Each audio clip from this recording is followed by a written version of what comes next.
ಭವ್ಯಾಳ ಮೋಸದಾಟದಲ್ಲಿ ಬಲಿಯಾದ್ಲ ಐಶ್ವರ್ಯ. ಭವ್ಯಾಳ ಈ ಗಾ ಡ್ಯಾಶ್ ಆಟಕ್ಕೆ ಪ್ರತಿಯೊಬ್ಬರು ಬಲಿಯಾಗ್ತಾ ಇರೋದು ನಿಜಾನ? ಭವ್ಯಾನ ಬಿಗ್ ಬಾಸ್ ಮಂದಿ ಇಟ್ಕೊಂಡಿರೋದು ಯಾಕೆ? ಬಿಗ್ ಬಾಸ್ ಮನೆಯಲ್ಲಿ ಭವ್ಯಾಳ ಮೋಸದಾಟ ಯಾರಿಗೂ ಕಾಣ್ತಾ ಇಲ್ವಾ? ಎಲ್ಲರೂ ಕಂಡ್ರು ಸುಮ್ಮನೆ ಇರೋದು ಯಾಕೆ? ಭವ್ಯ ಸ್ಟಾರ್ಟಿಂಗ್ ಇಂದ ಇಲ್ಲಿವರೆಗೂ ಏನಾದ್ರೂ ಒಂದು ಕಿರಿಕ್ ಮಾಡ್ತಾನೆ ಗೆಲ್ಲುತ್ತಾ ಬಂದಿದ್ದಾಳ. ಭವ್ಯಾಳ ಅಸಲಿ ರೂಪ, ಅಸಲಿ ಮುಖ ಏನು, ಆ ಎಲ್ಲದರ ಬಗ್ಗೆ ಇವತ್ತು ಹೇಳ್ತೀನಿ ಕೇಳಿ.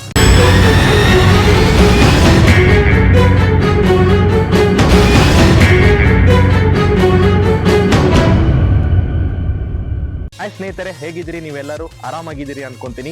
ನಾನು ನಿಮ್ಮ ಮಂಜುನಾಥ್ ಎಸ್ ಕದಂ. ಸ್ನೇಹಿತರೆ, ಬಿಗ್ ಬಾಸ್ ಅನ್ನ ನೋಡ್ತಾ ಇದ್ರೆ ದಿನಕ್ಕೊಂದು ರೋಚಕತೆ, ದಿನಕ್ಕೊಂದು ಆಟ, ದಿನಕ್ಕೊಂದು ಕಳ್ಳಾಟ ಎಲ್ಲವೂ ಕಾಣ್ತಾ ಇದೆ.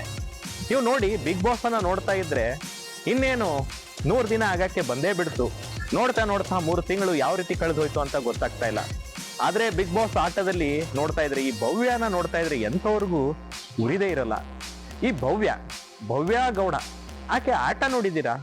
ಸ್ಟಾರ್ಟಿಂಗ್ ಟು ಇಲ್ಲಿ ತನಕ ಅವಳ ಆಟನ ನೋಡಿ. ಅವಳಿಗಾಗುವಂಥದ್ದು ಆಟ ಏನಾದ್ರೂ ಇದ್ರೆ ಸಣ್ಣ ಮಗು ತರ ಮಾಡೋದು, ಹೇ ಹಾ ಅನ್ನೋದು. ಅದೇ ಅವಳಿಗೇನಾದ್ರೂ ಬೇಡ, ಅವಳಿಗೇನಾದ್ರೂ ಅದರಿಂದ ತೊಂದರೆ ಆಗತ್ತೆ ಅಂದಾಗ ಕಣ್ಣೀರ್ ಹಾಕೋದು. ಬಾ ಬಾ ಬಾ ಬಾ ಬಾ ಬಾ ಬಾ ಬಾ ಏನ್ ನಾಟಕ ಆಡ್ತಾಳ ಗುರು ಇವಳು. ನಿಜಕ್ಕೂ ಭವ್ಯ ಗೌಡನ ಡ್ರಾಮಾ ಕ್ವೀನ್ ಅಂತ ಹೇಳ್ಬೋದು. ಅದರಲ್ಲೂ ಗೀತಾ ಸೀರಿಯಲ್ ಅಲ್ಲಿ ನೋಡಿದಾಗ ಎಲ್ಲರಿಗೂ ಒಬ್ಬೊಬ್ಬ ಭವ್ಯ ಸೈಲೆಂಟ್ ಆಗಿರ್ಬೇಕು, ಹಿಂಗೆ ಇರ್ಬೋದೇನೋ ಈ ಹುಡುಗಿ ಅಂತ ಎಲ್ಲಾರು ಅನ್ಕೊಂಡಿದ್ರು. ಆದ್ರೆ ಈಕೆ ಸೀರಿಯಲ್ ಅಲ್ಲಿ ಇರೋದೇ ಬೇರೆ, ಅಸಲಿ ಲೈಫ್ ಅಲ್ಲಿನೇ ಬೇರೆ. ಅದರಲ್ಲೂ ಬಿಗ್ ಬಾಸ್ ಬಂದ ತಕ್ಷಣ ಅವಳ ಮುಖವಾಡ ಎಲ್ಲ ಕಳಚಿ ಬೀಳ್ತು. ಭವ್ಯ ಗೌಡ ಆಕೆ ಆಟನ ನೋಡ್ತಾ ಇದ್ರೆ ಅವಳಿಗಿರೋ ಫ್ರೆಂಡ್ಸ್ ಅಂದ್ರೆ ಆ ತ್ರಿವಿಕ್ರಮ ಮಾತ್ರ ಅನ್ಕೊಂತೀವಿ. ಹೆಂಗ್ ಬೇಕ್ ಹಂಗೆ ಆಟಕ್ಕೆ ಅವ್ರನ್ನ ಬಳಸ್ಕೊಂಡು ಬಿಡೋ ಜಾಯಮಾನ ಅವಳದು. ನೀವು ಅಬ್ಸರ್ವ್ ಮಾಡಿ ನೋಡಿ, ಆಟ ಇದ್ದ ಅಂತ ಬಂದಾಗ ಅವ್ರನ್ನ ಬಳಸ್ಕೊಂಡ ಬಿಟ್ವಾ. ಅವಳು ಎಲ್ಲ ಆಟದಲ್ಲೂ ಬಕ್ರ ಆಗ್ತಾ ಇರೋದು ಬೇರೆಯವರು. ಅವಳ ಆಟಕ್ಕೆ ಹೇಗ್ ಬೇಕೋ ಹಾಗೆ ಎಲ್ಲರನ್ನ ಬಳಸ್ಕೊಂತಾಳೆ, ಆಮೇಲೆ ಬಿಟ್ಬಿಡ್ತಾಳೆ. ಇದು ಭವ್ಯ ಗೌಡನ ಒಂದು ಕಿತಾಪತಿ, ಆಕೆ ನಡ್ಕೊಂತಾ ಇರೋ ರೀತಿ. ನೀವು BB ಹೌಸ್ ಅಲ್ಲಿ ಪ್ರತಿಯೊಂದು ಅಬ್ಸರ್ವ್ ಮಾಡಿ, ಅವಳಿಗೆ ಆಗದೆ ಇರೋರನ್ನ ಟಾರ್ಗೆಟ್ ಮಾಡ್ತಾಳೆ. ಈಗ ಅವಳು ಸದ್ಯಕ್ಕೆ ಟಾರ್ಗೆಟ್ ಮಾಡ್ತಾ ಇರೋದು ಯಾರು ಗೊತ್ತಾ? ಅದೇ ಮುಗ್ಧ ಐಶ್ವರ್ಯನ. ಐಶ್ವರ್ಯ ಯಾಕಂದ್ರೆ ದೇಹ ಬೆಳೆದಿದೆ, ಬುದ್ಧಿ ಬೆಳೆದಿದೆಲ್ಲ ಅಂತಾರಲ್ಲ, ಆ ರೀತಿ ಐಶ್ವರ್ಯ. ನೀವು ಐಶ್ವರ್ಯನ ಅಬ್ಸರ್ವ್ ಮಾಡಿ, ಯಾವತ್ತೂ ಐಶ್ವರ್ಯ ಏನಿದ್ರು ಕೂಡ ನೇರವಾಗಿ ಹೇಳ್ತಾಳೆ, ಇದ್ದದ್ದನ್ನ ಯಾವುದೇ ಮುಚ್ಚಿಟ್ಕೊಳ್ಳಲ್ಲ. ಇವಳ ತರ ಮುಖವಾಡ ಅಂತ ಹಾಕೊಂಡಂತೂ ಬಂದೇ ಇಲ್ಲ. ನೋಡ್ತಾ ಇದ್ದವ್ರಿಗೆ ಅದು ಸಹಜವಾಗಿ ಗೊತ್ತಾಗತ್ತೆ.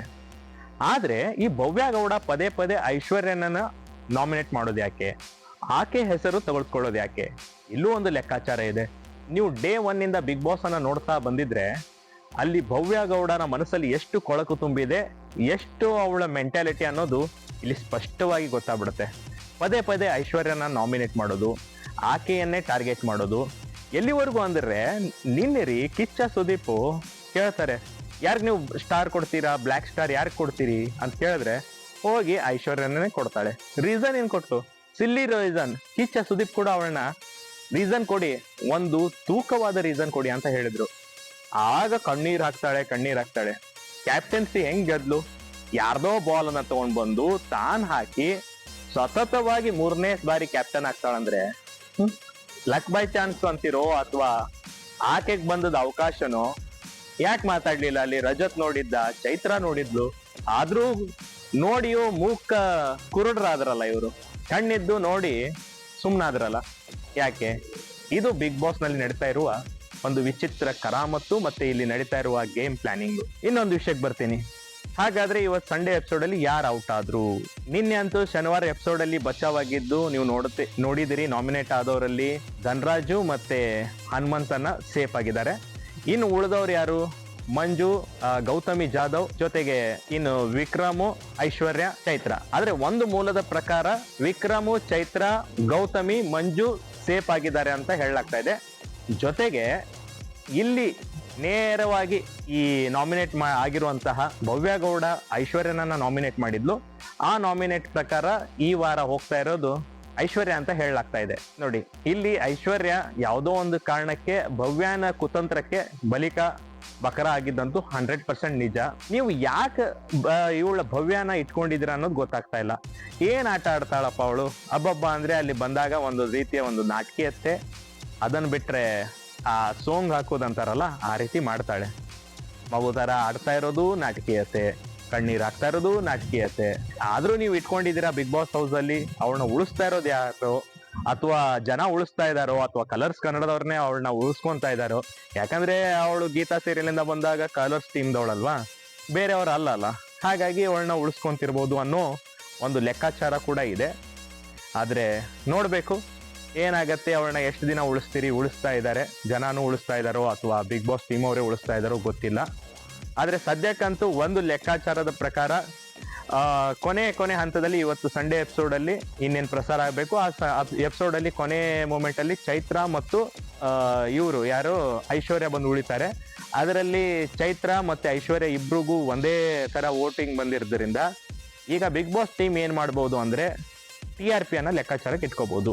ಅದರಲ್ಲೂ TRP ಅನ್ನೋ ವಿಷಯಕ್ಕೆ ಬಂದಾಗ ಇಲ್ಲಿ ಐಶ್ವರ್ಯಗೂ ಮತ್ತು ಚೈತ್ರನನ್ನ ನೋಡಿದಾಗ ಚೈತ್ರ ಹೇಗೋ ಮಾಡಿ ಒಂದು ಕಿರಿಕ್ ಮಾಡ್ತಾ ಇರ್ತಾಳೆ, ಮತ್ತೆ ಜನಕ್ಕೆ ಒಂದು ರೀತಿಯ ಇರಿಟೇಷನ್ ಆದ್ರೂ ಕೂಡ ಮನೋರಂಜನೆ ಕೊಡ್ತಾ ಇರ್ತಾಳೆ, ಜನ ಬುಗುದಾದ್ರೂ ಅವಳನ್ನ ನೋಡ್ತಾ ಇರ್ತಾಳೆ ಅನ್ನೋ ಒಂದು ಭರವಸೆಯಿಂದ ಇಟ್ಕೋಬಹುದು. ಆ ಐಶ್ವರ್ಯ ಬಂದ್ರೆ ಸೈಲೆಂಟ್ ಇರ್ತಾಳೆ, ಅವಳಿಗೆ ಆಟ ಕೊಟ್ಟಿದ್ದಷ್ಟು ಮಾಡ್ತಾಳೆ, ಅಷ್ಟಕ್ಕಷ್ಟೇ ಇರ್ತಾಳೆ. ಶಶಿರ್ ಹೋದ್ಮೇಲೆ ಅಂತೂ ತುಂಬಾ ಡಲ್ ಆಗ್ಬಿಟ್ಟಿದ್ದಾಳೆ. ಆದ್ರೆ ಒಂದು ಮೂಲದ ಪ್ರಕಾರ ಐಶ್ವರ್ಯ ಮನೆಯಿಂದ ಆಚೆ ಹೋಗಿದ್ದಾರೆ ಅನ್ನೋಂತ ಹೇಳಲಾಗ್ತಾ ಇದೆ. ಇವತ್ತು ರಾತ್ರಿ ಪ್ರಸಾರವಾಗಿ ಎಪಿಸೋಡ್ ಅನ್ನ ನೋಡೋಣ. ಚೈತ್ರ ಇರ್ಬೋದೇನೋ ಅಥವಾ ಐಶ್ವರ್ಯ ಹೋಗಿರ್ತಾರೆ ಅನ್ಕೊಂತೀವಿ. ಆದ್ರೆ ಈಗಲಾದ್ರೂ ಜನರು ಚೈತ್ರನ ಭವ್ಯ ಗೌಡನ ಯಾಕೆ ಇಟ್ಕೊಂಡಾರ ಅನ್ನೋದು ಇನ್ನೂ ತನಕ ಯಕ್ಷ ಪ್ರಶ್ನೆಯಾಗಿ ಕಾಡ್ತಾ ಇದೆ. ಅದ್ಯಾಕೋ ಏನ್ ನೋಡಿ ಅವ್ರನ್ನ ಇಷ್ಟಪಟ್ಟಿದಾರೋ ಅಥವಾ ಅವ್ರ ಆಟ ಏನು ಜನಕ್ಕೆ ಹೋಲಿ ಜೆನ್ಯೂನ್ ಆಗಿ ಆಡೋರು ಯಾರಿದ್ದಾರೆ ಅವ್ರನ್ನ ಗೆಲ್ಲಿಸಿ, ಅವ್ರನ್ನ ಏನೋ ಹುರಿದುಂಬಿಸಿ, ಅವ್ರನ್ನ ಪ್ರೀತಿಸಿ ಎಲ್ಲ ನೋಡ್ತಾ ಇದ್ದಾರೆ ಗೊತ್ತಾಗತ್ತೆ. ಇರ್ಲಿ ಏನಾಗತ್ತೆ ಅಂತ ಕಾದ್ ನೋಡೋಣ.